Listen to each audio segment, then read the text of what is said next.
We pity your pathetic dependence on this web video for your weekly news, but here we go anyway. Today is the third anniversary of the tsunami and the earthquake, then tsunami, then knocking out the power over at Fukushima, then the nuclear plant starting to go into meltdown.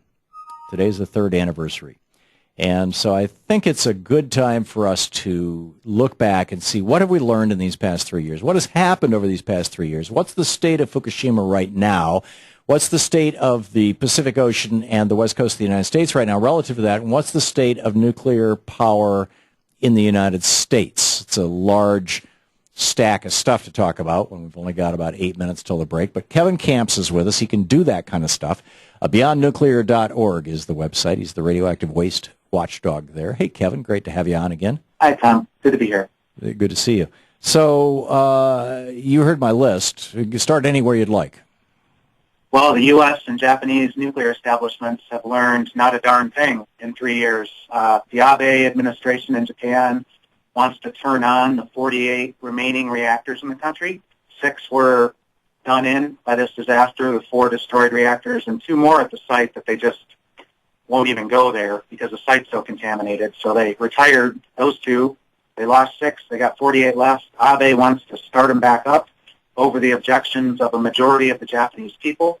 They've prioritized that over dealing with the Fukushima Daiichi site and the ongoing catastrophe there. It's a really powerful form of denial that Abe is in. But the same can be said of the United States nuclear establishment. As Senator Markey from Massachusetts pointed out yesterday, not a single safety upgrade has yet been instituted in the United States in response to the Fukushima catastrophe. We have 31 reactors in this country that are either identical or very similar, these General Electric boiling water reactors of the Mark I and II designs. So it's an incredible disconnect between reality and this la-la land that the nuclear establishment lives in. Now, one of the things that is absolutely necessary for a nuclear reactor to run, and frankly for an oil, gas, or coal electric generating system to run, is massive amounts of cold water to cool the reactors. We're having droughts across much of the United States, and many of those droughts are hitting areas where you've got large rivers that are being used to cool nuclear power plants. Nuclear power plants are typically sited on a river or on an ocean just so they can have access to that cooling water. Are we facing any problems with regard to that? Yes, very much so. Groups around the country like Southern Alliance for Clean Energy in the drought-stricken Southeast, Civil Society Institute, and Burma Working Group at the national level have done reports on this issue. And, to give folks an idea of how much water you're talking about there, Tom, the 2 reactors on the Chesapeake Bay here in Maryland don't have cooling towers. They use a square mile of the bay to a depth of 14 feet on a daily basis to cool those 2 reactors. It's billions of gallons of water. And as you mentioned, it's not just seawater like in the Chesapeake Bay. It's also river water. It's also the Great Lakes. So this is one of the biggest, along with coal and fossil fuel centralized thermal power, nuclear power is one of the biggest single users of water in the United States. Wow. And it was the loss of cooling water at Fukushima because the pumps that circulated the cooling water went out because the electricity went down and the backup generators were underwater. The loss of cooling water that caused the meltdown. Do we have reactors in the United States that could face problems or at least have to shut down, stop operating as a consequence of drought? Well, there have been instances a few days here, a few days there, even on the Great Lakes where the water gets too warm. Even on Long Island Sound, which is connected to the ocean, the water gets too warm and it can't be used to efficiently run and cool a nuclear power plant. So they shut down until the temperatures go down. But something that's been revealed by whistleblowers at the Nuclear Regulatory Commission, which is a very endangered species, believe you me, but, praise to them for stepping up and pointing out that there are reactors in the United States, some 3 dozen, that are downstream of major dams in this country. And so the threat of an inland tsunami, if these dams break, those reactors at 34 different sites will be underwater, as bad as Fukushima Daiichi was, no cooling. That's just one disaster scenario of cooling loss to reactors. Any loss of the electric grid combined with the diesel generators, and you are in a station blackout, you are in a Fukushima situation. So we have 34 potential Fukushimas here in the United States, at least. Oh, at least you've of course got seismic risks and tsunami risks of places like Diablo Canyon, California. Right. But ironically enough, and there is a going battle between NBC News and the Nuclear Regulatory Commission on this one, the NRC's own documents show that Indian Point near New York City is probably the most at risk of seismic damage in this country because it was so badly built. They didn't even know the fault lines were nearby back in the 1960s. They do now.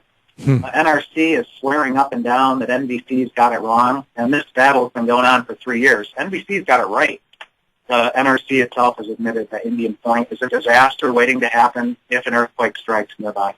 What's the status of the initial spillage of radioactive material into the Pacific from Fukushima arriving at the West Coast? And what's the status of the soldiers, or the sailors rather, who were on the USS Ronald Reagan that was apparently off the coast of Fukushima at the time that that reactor was melting down and those reactors were exploding and things?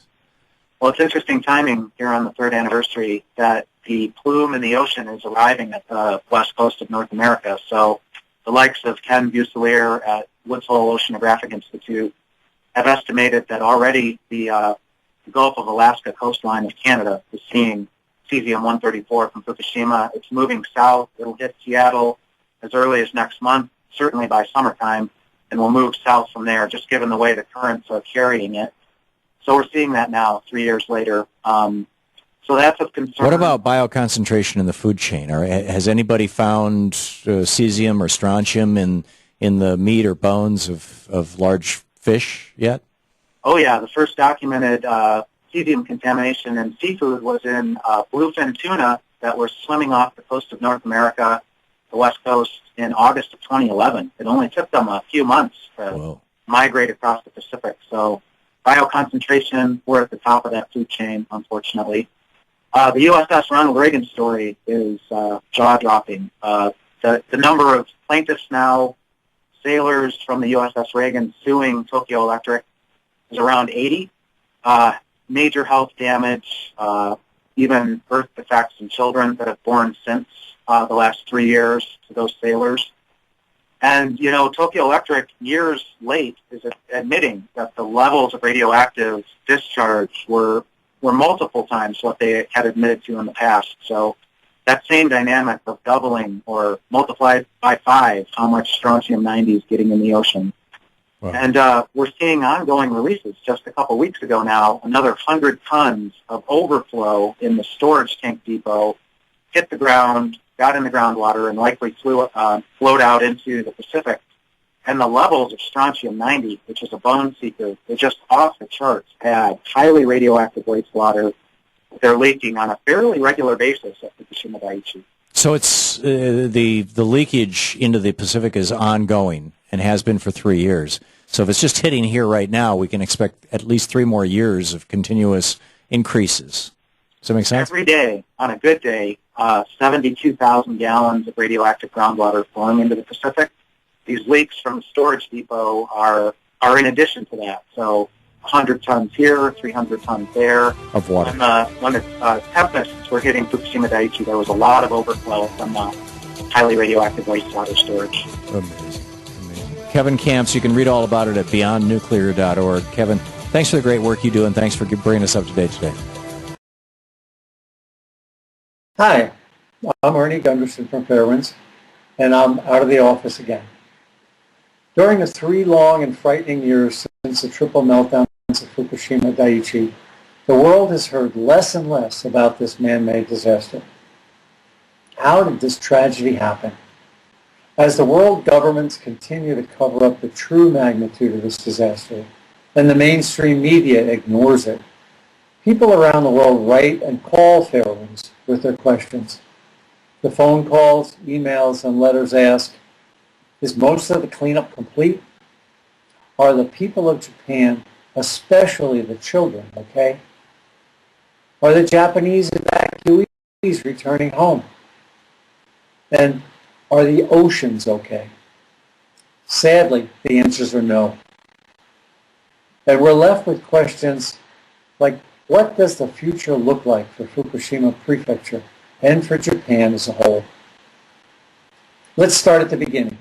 when the fuse was first lit for the Fukushima Daiichi triple meltdowns. In 1966, during the design phase of the Fukushima Daiichi site, the American company, General Electric, made particular design decisions that impacted the Daiichi site. Over the protests of Japanese seismic and tsunami experts, General Electric decided to cut down the naturally formed cliff to a low height of approximately 25 feet above sea level in order to build its power plants.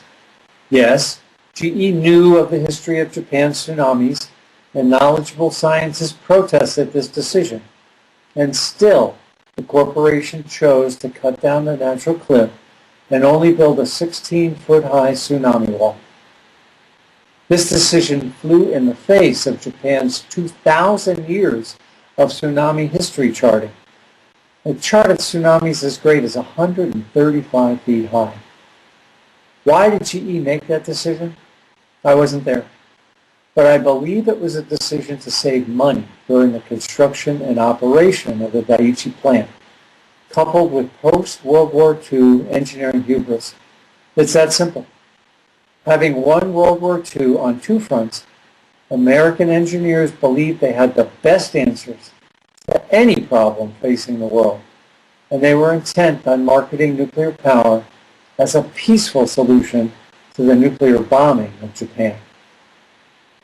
This disaster was not a new safety issue that suddenly occurred in 2011. Regulatory bodies around the world were well aware that General Electric's Mark I boiling water reactors have many operational and safety deficiencies, as evidenced by the Daiichi meltdowns. Okay, let's fast forward 45 years to the 45-foot tsunami that hit the Fukushima site on March 11, 2011. Just as the Japanese scientists predicted and feared back in the 1960s, the 16-foot tsunami defenses were totally overwhelmed when the tsunami destroyed the cooling pumps along the ocean and flooded the emergency diesels. Without cooling water, the reactors were doomed. Units 1, 2, and 3 were operating at the time and blew up, spewing radiation worldwide. The 3 nuclear cores melted through the reactors and spread their radioactivity throughout each unit's basement. Unlike the other reactors that were operating, Unit 4 simply blew up, and its spent fuel pool almost caught fire. Radioactive cesium, strontium, iodine, and hot particles from the 4 reactors spread all over northern Japan as the resulting radioactive plume blew across the ocean and was measured around the world. Today, as we think about this worldwide tragedy, it's important that we recognize and remember that the triple meltdown and the multiple containment failures at Fukushima Daiichi site were not caused by the natural disaster. The earthquake and the tsunami are what insurance companies call acts of God because they're uncontrollable natural disasters. In contrast, the Fukushima Daiichi tragedy is the worst industrial disaster in the history of the world, and it's due to inherent design flaws, inaccurate risk assumptions, and the failure of every safety system designed to operate during such event. This tragedy was preventable, but corporate financial goals, world politics, and engineering hubris put money and power before the lives and health of people who farmed, fished, and lived for hundreds of years in Fukushima's thriving communities. Let's fast forward once again, but this time to March 11th, 2014, and focus on the fact that the aftermath of this catastrophe remains as hazardous as ever. The power plant site itself, entire sections of the surrounding Fukushima prefecture, and the Pacific Ocean are contaminated in ways humans never imagined. So no method of mitigation exists. The Fukushima catastrophe will continue to be life-threatening and continue to cause extreme hardship for TEPCO employees and cleanup workers, the former Fukushima residents who are homeless and being forced to return to a contaminated environment, and to the Pacific Ocean, its habitats, and the ecosystem. The only positive event during the last 3 years is that TEPCO is finally moving the fuel out of Unit 4's spent fuel pool, slowly, methodically, and hopefully safely.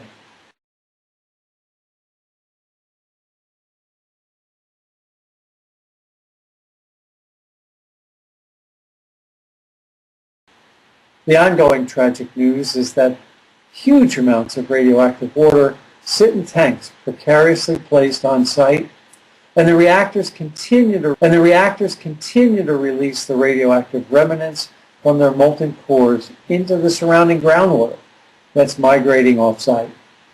Lastly, and of great concern to experts around the world, Tokyo Electric appears to have little control over the deteriorating environment, and it behaves like a victim rather than the perpetrator of the greatest industrial mishap of all time.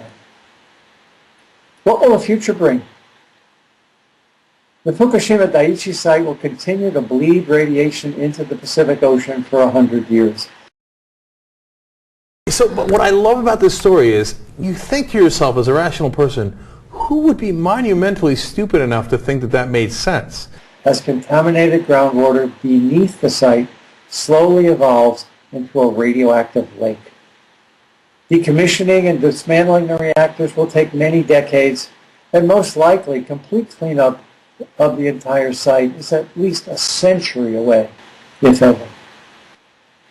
How has this calamity evolved into such a worldwide catastrophe? It happened because the Japanese government chose to protect TEPCO, its financial interests, and the goals of the nuclear power industry, rather than protecting the people who live in Japan, who travel there, and who raise and eat its food. As we at Fairwinds have said for 3 years now, the Japanese government must do 3 things. Get rid of TEPCO and tell the Japanese residents the truth about the terrible financial and radiological repercussions of this catastrophe. Admit that the cost of this nuclear debacle will be paid for by generations of Japanese citizens. And given Japan's geologic structure on an earthquake-prone island, the Abe regime should not be allowed to restart the 50 idled reactors due to their flawed risk assessments and failed safety systems. Radiation knows no borders. What lessons should we learn? We've learned that no matter how much electricity is generated by nuclear power, this technology has the potential to destroy the fabric of an entire country overnight.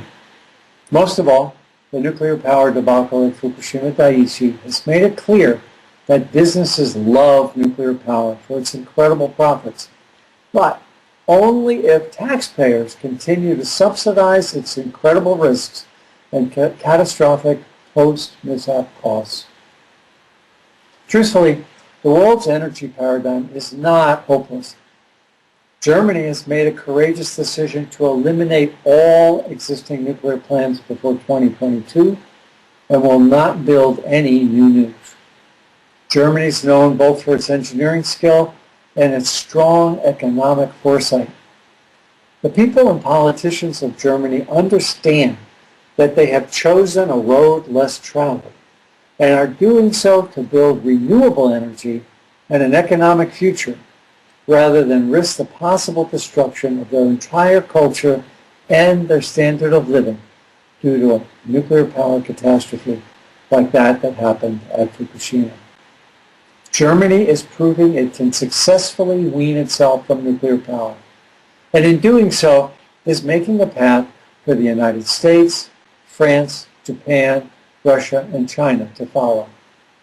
It's up to us as individuals if we want to help create such a change in order to protect our environment, our economy, and the health and safety of our citizens.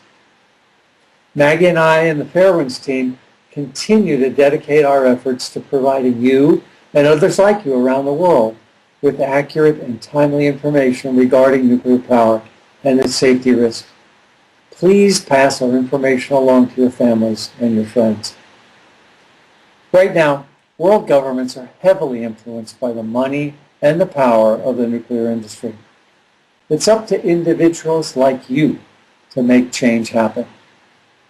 As the poet June Jordan wrote, we are the ones we've been waiting for. I'm Arnie Gunderson. I'll keep you informed.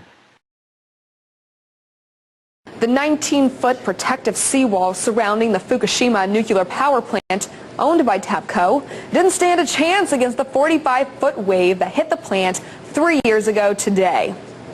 On March 11, 2011, a magnitude 9.0 earthquake shook the coast of Japan, triggering a tsunami that created the most disastrous nuclear spill since Chernobyl. The catastrophe caused the meltdown of 3 nuclear reactors at the facility. Radioactive material was leaked into the air, soil, and sea, and 3 years later, it's still leaking. Radioactive leaks continue to plague Fukushima. New Unit 3 problem found just 2 months ago in January of this year. The company said the reactor has been steadily cooled, but this isn't an isolated event. In August 2013, there was a 300-ton leak of highly contaminated water. This spillage was the most severe since March 2011, and TEPCO says it doesn't know how the water leaked or where it has leaked to. Then, just 2 months later, in October 2013, another 430 liters of radioactive material leaked from TEPCO's plant and may have flowed into the sea. Since the start of the Fukushima disaster in March 2011, leakage of radiation-contaminated water has posed a major threat to Japan's population, environment, and economy. But just how widespread is this disaster? The amount of noxious material leaked into the ocean is difficult to know for sure, but at least 219,000 tons have been documented. Traces of the nuclear spillage are being carried far off the coast of Japan by rain, wind, and ocean currents. According to the Center for Research on Globalization, radioactive water from Fukushima is systematically poisoning the entire Pacific Ocean. In April 2011, fish were caught with radioactivity exceeding safe levels 50 miles off the coast of Japan. As a result, scientists are looking at Fukushima's role in a number of recent natural phenomena. In Hawaii, extremely high levels of cesium and radiation were found in dead tuna fish in 2011. In Washington state, millions of starfish washed up dead on the shores of Puget Sound. Biologists found one species of starfish that's literally melting on the seabed. Scientists have not ruled out the effects of Fukushima leakage in the die-off. And in British Columbia, an unusually high death rate among orca whales was reported in October of last year. Researchers also documented puzzling behavior from killer whales off the coast, including lack of vocalization and smaller traveling pods. And in Southern California, an unusually high mortality rate of sea lions was reported in 2013, sparking a government investigation that included looking at radiation related to Fukushima. After almost 3 years, TEPCO is still facing a major challenge to contain radioactive water at the site, amid harsh criticism and calls to put Fukushima-related work under government control. Earlier this year, a former employee in the facility said that one of the reasons for so many leaks could be the cost-cutting measures TEPCO has applied, such as using adhesive tape on key equipment. In Washington, D.C., Perry and Boring, RT. The operator of Japan's Fukushima nuclear power plant says it might eventually have to dump hundreds of thousands of tons of contaminated water into the Pacific Ocean. It's been 3 years since the nuclear disaster, but TEPCO is still struggling to clear up, with occasional radioactive leaks still happening. Well, RT has been following the disaster since it began.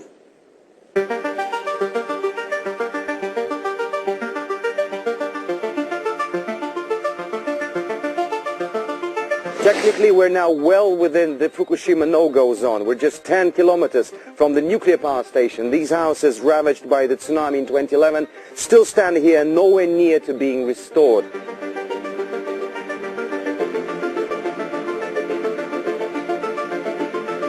One of the frightening things about this entire incident is that there are no concrete boundaries that can clearly guarantee your safety. It's hard to say what gives you a creepier feeling, the trail of destruction left by the 2011 tsunami, or the houses untouched by natural disaster but abandoned after the nuclear accident. Just to give you an idea of the consistency, right now the Geiger counter is reading 3.29 micro-ringgits, which is about 30 times what is more than the accepted level. But if you come down here to where the soil and the mud has collected the radiation, it quickly jumps up, and it's still climbing. Earlier we got a reading of 99 micro-ringgits, which is about 1,000 times more than what is the accepted level of safe radiation.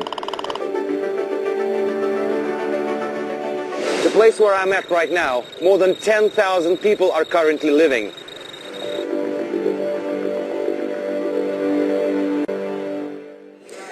The earthquake and tsunami which hit Japan in March 2011 led to massive radioactive leaks. 6 months later, it turned out that twice as much radiation was released than initial estimates said. By October 2012, operator TEPCO finally admitted it failed to implement safety improvements that led to the meltdown. Then, a year ago, record radiation levels were found in local fish, and it was revealed 3 months later that the cause was radioactive water leaking from a storage tank. Well, last August, TEPCO confessed that around 300 tons of highly radioactive water had leaked from Fukushima since 2011. Cristina Consola researches the effects of nuclear incidents, and she says the Fukushima cleanup efforts are poorly managed. Many of the things that they're doing at the Fukushima site are purely cosmetic to have the appearance that there is some kind of decommissioning going on. You have the massive amount of water that's being poured and collected in tanks, and those tanks are failing. And so at some point a decision is going to need to be made about what they're going to do with the water in those tanks, because the goal is to keep the workers on the site for as long as possible so that they can try to mitigate any problems that occur from failures in all of their systems. Thousands have been rallying in Tokyo protesting against the nuclear industry. The Fukushima disaster created up to 300,000 refugees. Cristina Consola says that those people might never return home. According to the Japanese government, they're trying to move people back into some of those areas because they've done decontamination, which people who have worked on the decontamination process have stated, that it hasn't worked. And we know just from bomb testing that even hydrochloric acid doesn't remove radiation. So I think that, that is false information that's being perpetuated by the Japanese government in a way to try to assuage people's fears.